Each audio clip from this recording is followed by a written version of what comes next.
परम पूजनीय सत्सु स्वामी महाराज अपनी पुस्तक जपा रिफॉर्म बॉक्स में लिखते हैं कि अगर हम किसी काम को लंबे समय तक कर रहे हैं तो निश्चित रूप से उसमें कुछ सुधार होना चाहिए। अगर कोई हम काम नया नया सीखते हैं तो शुरू में कुछ गलती हो सकती है, लेकिन जब उसको ध्यान से करेंगे तो उस गलती को हम सुधार सकते हैं। लेकिन हरे कृष्ण महामंत्र का जब अगर कई वर्षों से कर रहे हैं और इसमें कुछ हम सुधार ला नहीं पा रहे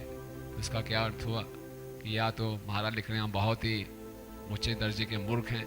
या फिर हम बहुत ही लापरवाही से जप कर रहे हैं। तो सावधानी से जप करना एक भक्ति का महत्वपूर्ण अंग है। जिस प्रकार से हम भगवान के लिए भोग बना रहे हैं तो भोग बनाते समय हमें ये ध्यान रखना पड़ता है कि मसाले ज़्यादा ना पड़ जाएं, वो जल ना जाएं, सही आंच पे रहे, और साथ साथ में ये भी भाव रहता है कि ये भगवान की प्रसन्नता के लिए भोग बनाया जा रहा है। लेकिन मुख्य बात क्या है कि जो हम पकवान बना रहे हैं, कुकिंग कर रहे हैं, वो बिल्कुल ठीक हो। इसी प्रकार से हम जो जप कर रहे हैं तो ये भक्ति का अपने आप में विशेष अंग है कि उसको हम ध्यानपूर्वक करें, और जब ध्यानपूर्वक करेंगे तो ये भावना तो रहेगी कि किसकी प्रसन्नता के लिए कर रहे हैं, गुरु और कृष्ण की। इसीलिए ध्यानपूर्वक जप करना सबसे बड़ी बुद्धिमत्ता है, और उसको हमें इसी प्रकार से हम भगवान को प्रसन्न कर सकते हैं। हरे कृष्ण महामंत्र की